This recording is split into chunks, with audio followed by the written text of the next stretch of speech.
Assalamualaikum warahmatullahi wabarakatuh. Ikhwanan dan muslimin yang dimuliakan Allah.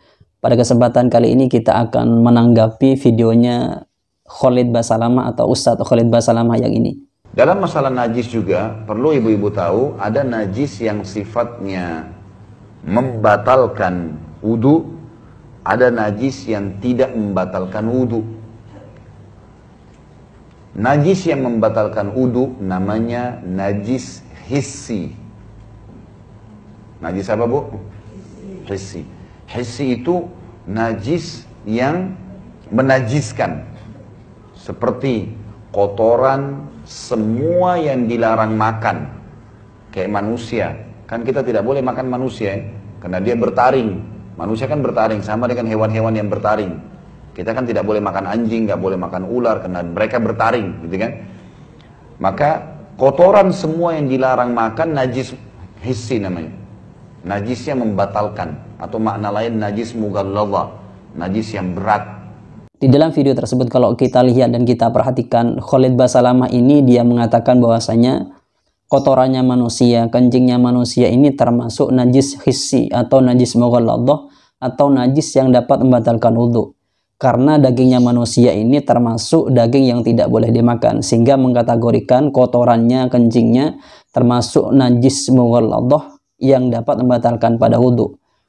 Sebenarnya kalau kita lihat pendapatnya Khalid Basalamah ini, ada sebagian dari madhab yang mencocoki kepada pendapatnya Khalid Basalamah ini ketika dia mengatakan bahwasanya kotorannya manusia ini termasuk najis mughalladha.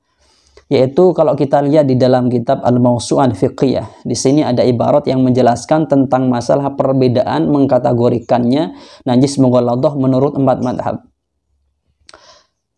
Yaitu ibaratnya al-mughalladhu minan najasati yuqassimul fuqaha'u an-najasati ila mughalladhatin wa mukhaffafatin summa ikhtalafu fi tahdidil mughalladhi minan najasati fa 'inda asy-syafi'iyyati wal hanabilati hiya najasatul kalbi wal khinziri wa ma tawallada min kullin minhuma.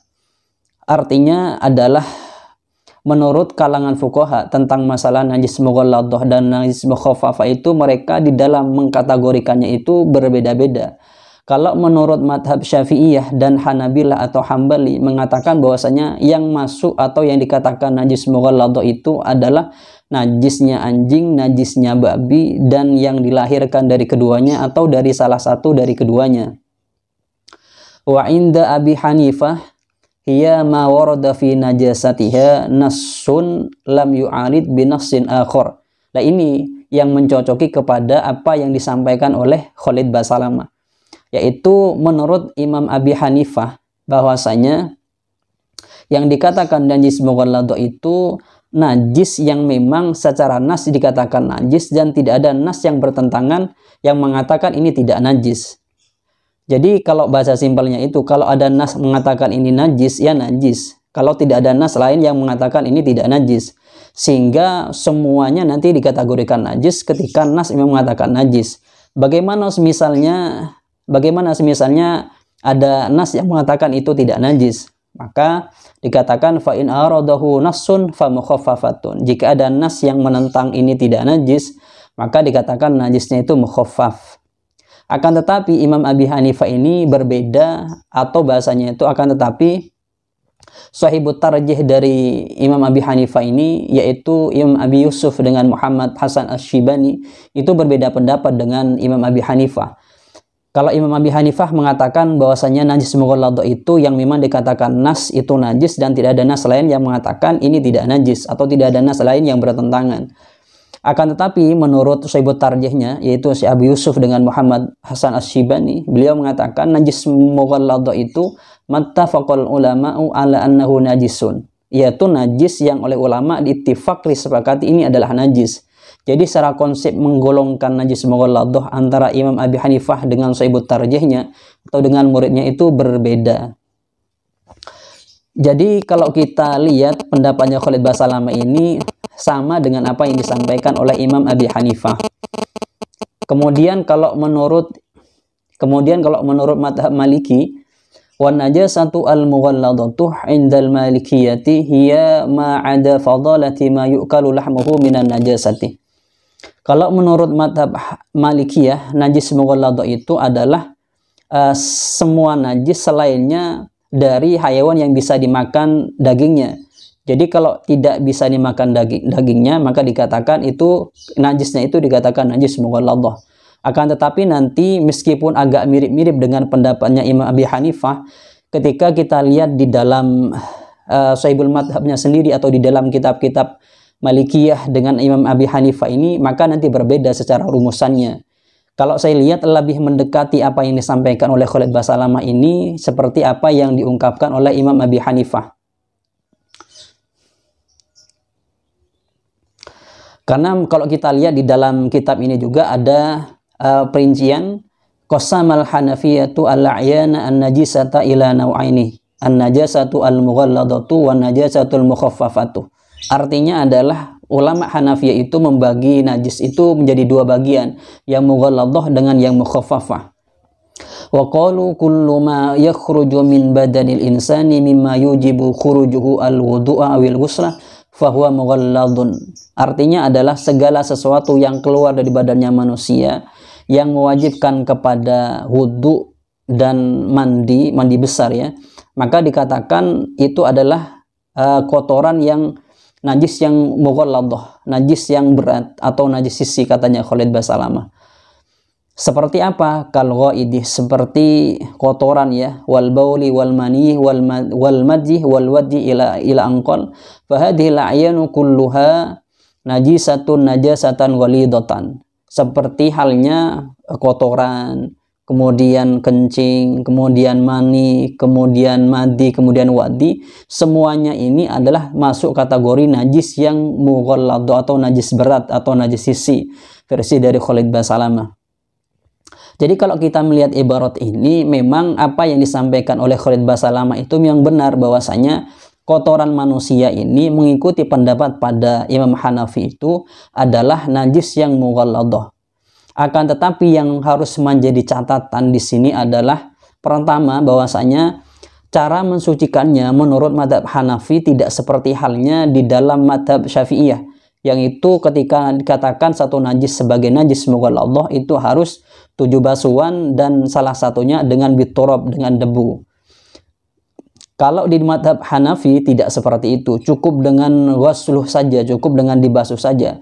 Yang mukhaffaf atau yang mughalladhah, cara mensucikannya cukup dengan dibasuh saja, tidak seperti halnya di dalam madhab Syafi'i. Itu yang perlu menjadi catatan juga, yang harus diketahui oleh para teman-teman sekalian. Dan juga yang perlu menjadi catatan adalah apakah Khalid Basalamah ini mengikuti madhab Hanafi, itu menjadi catatan buat kita, sebab para kelompok Wahabi ini mengaku mereka tidak bermadhab seperti itu. Kemudian yang juga harus menjadi catatan adalah kalau mengikuti versi dari madhab Hanafi, maka ketika misalnya najis mughalladhah tadi itu misalnya qadruhnya cuma 1 dirham, maka dibuat untuk sholat itu nggak apa-apa. Qadru 1 dirham itu segini ya, mungkin bahasanya cuma segini ya. Kalau di sini ini pakai ukurannya seperti itu, seperti di dalam kitab Hasyiah Ibni Abidin. Jadi kalau misalnya ada najis misalnya segini, gampangnya ya segini mungkin ya bahasa kita segini, kemudian itu ada najis misalnya di kotoran manusia, kita taruh di sini, dibawa untuk sholat, maka ini sholatnya tetap sah. Itu dalam versi madhab Hanafi, kalau kita ngikuti versi madhab Hanafi. Jadi kalau kita lihat Khalid Basalamah yang mengatakan bahwasanya kotoran manusia ini termasuk najis mughalladhah, memang secara 4 madhab memang ada madhab yang menyatakan seperti itu, yaitu madhab Hanafi. Akan tetapi ketika Khalid Basalamah mengatakan bahwasanya najis mughalladhah ini dapat membatalkan wudhu, itu tidak benar. Tidak ada dari 4 madhab yang menyatakan seperti itu, meskipun ikut pada madhab Hanafi.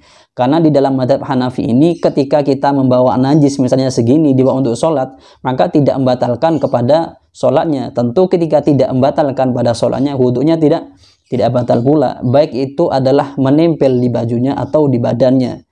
Jadi kalau kita simpulkan pernyataan Khalid Basalamah ini ketika mengatakan bahwasanya kotorannya manusia ini, kencingnya manusia ini termasuk najis mughalladhah, itu memang benar secara madhab Hanafiyah. Akan tetapi yang menjadi catatan, apakah memang benar Khalid Basalamah ini mengikuti madhab Hanafi, dan juga kalau kita simpulkan pendapatnya Khalid Basalamah yang mengatakan bahwasanya ketika ini najis mughalladhah atau ketika kotoran manusia, kencingnya manusia termasuk najis mughalladhah atau semua najis mughalladhah itu ketika misalnya disentuh oleh badannya mutawaddi atau orang yang berwudu, maka wudunya itu batal, maka pernyataan ini tidak benar meskipun mengikuti pendapat madhab Hanafi. Karena di dalam madhab Hanafi seseorang yang bawa najis qadru dirhamin, yaitu kadarnya 1 dirham, mungkin bahasa kita segini ya, maka sholatnya itu tetap sah, dalam artian wudunya tidak batal. Dan buat catatan buat teman-teman, menurut saya ketika kita nanggapi yang seperti ini, kita tidak bisa nanggapi secara versi satu madhab, kita harus menanggapi secara 4 madhab, bagaimana madhab itu menyikapi tentang masalah itu. Biar kita di dalam menanggapi itu, menurut saya biar seimbang begitu, tidak hanya melihat pada satu madhab saja. Mungkin ini yang bisa saya sampaikan, kurang lebihnya dari saya. Assalamualaikum warahmatullahi wabarakatuh.